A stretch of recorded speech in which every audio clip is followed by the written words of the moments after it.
Tapi laku banget loh Bang. Di mana-mana jual, di mana-mana pakai tembakan. Itulah makanya saya bilang beyond COVID is business. Oke. Jadi di balik COVID-19 is business gitu. Nah, ketika saya tarik secara makro, it's a part of yang namanya economic war. Gitu. Jadi dalam buku Bangsa Terbelah sudah saya sebutkan sejak awal, bahkan presentasi saya di mana-mana, sejak yang namanya Cina mendeklarasikan melawan Bank Dunia, melawan namanya US dollar, gitu posisinya, lalu mendeklarasikan mendirikan New Development Bank dan melawan ADB dengan Asian Infrastructure Investment Banking, gitu ya, seperti buku saya di 2015. Maka sesungguhnya perang bisnisnya perang ekonominya menjadi lebih tajam.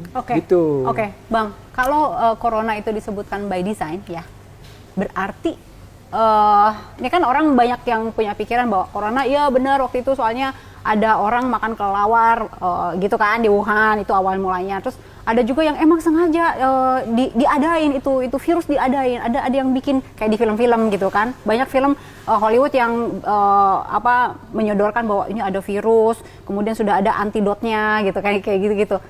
Kalau gitu beneran dong yang terjadi di Wuhan itu memang sengaja diadain?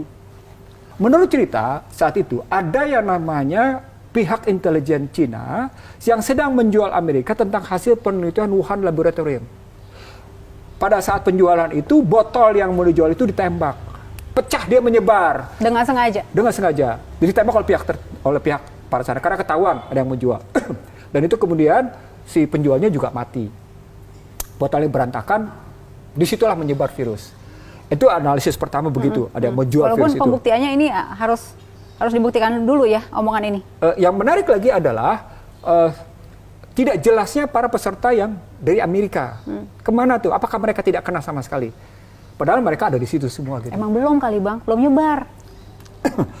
Kalau Anda bilang dia ada di pasar Wuhan, pasar binatang liar Wuhan, kan mereka pergi ke pasar binatang liar. Saya ngelihat ke posisi bagaimana mereka beredar.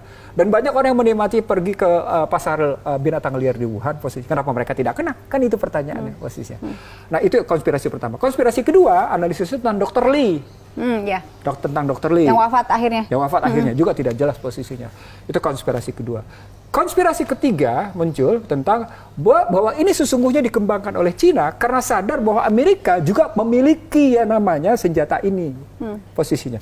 Maka di 27 Januari 2020, Ihsanuddin Nursi menulis Corona dan Perang Ekonomi.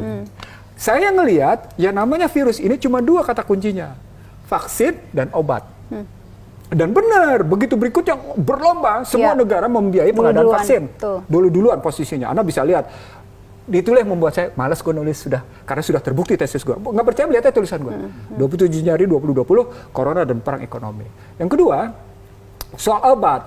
Soal obat kan akhirnya macam-macam. Amerika menggunakan remdesivir, juga dianggap tidak pas posisinya. Israel menggunakan yang lain, Korea Selatan macam-macam posisinya. Poinnya adalah soal bisnis.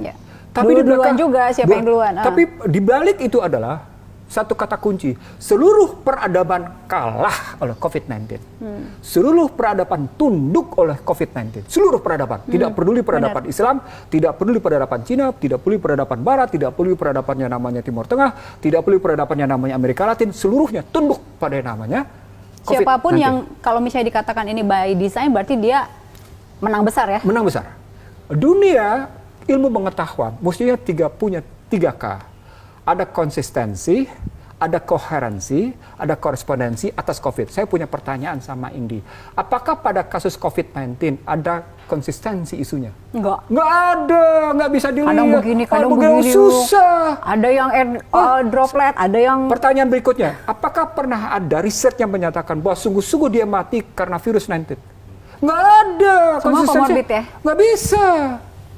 Bagaimana korespondensinya, bagaimana koherensinya. Jadi dalam dunia ilmu pengetahuan, saya cuma mengajukan 3K. Konsistensinya gimana, koherensinya gimana, korespondensinya gimana. Di situ meyakinkan saya bahwa tesis yang saya bangun sejak 2003 sampai dengan 2020 terbukti. Dari sana kemudian saya makin yakin ketika orang semua berlomba dengan yang namanya vaksin. Yang paling menarik adalah, ini mesti tahu di sini, dan orang tidak banyak sadar di sini. Berapa rencana jual vaksin? 60.000 kan ya? 60.000 apa 600.000? Saya tidak tahu. Tapi poinnya, apakah ini commercial good atau hajat hidup orang banyak? Komersial jatuhnya. Komersial jatuhnya. Anda sesuai dengan Amerika.